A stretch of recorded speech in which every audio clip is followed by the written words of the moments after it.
Good morning. I hope you're doing well.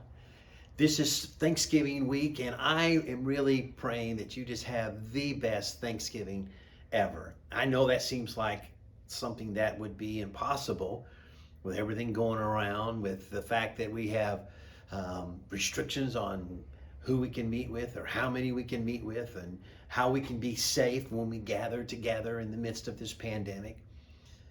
It made me think of this message that I did Sunday about how do we survive? How do we keep the faith? How do we even thrive in the midst of crisis, in the midst of when everything seems to be going the wrong way?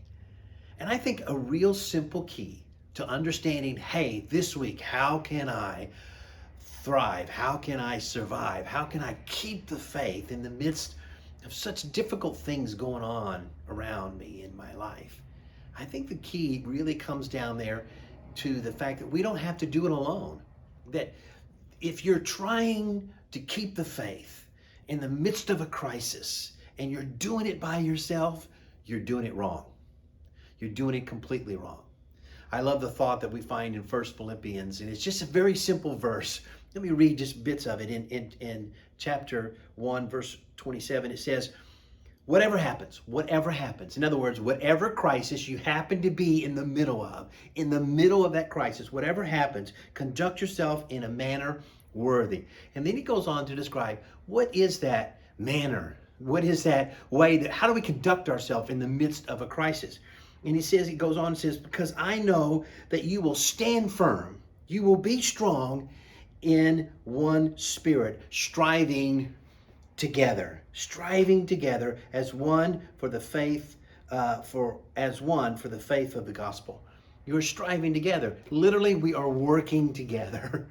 You see, as we understand that the only way to get through a crisis is to get through the crisis together, knowing that the people around us are the most important people. Those that are brothers and sisters in the Lord, and those that are family, those are the ones that we work together with. Striving together means that it's not necessarily easy. It's not going to be a cakewalk. It may be something that's really difficult, but if you're not doing it alone, if you're striving together, that means you're shoulder to shoulder with someone saying, you know what, we can get through this. Let's do this. Let's get this done.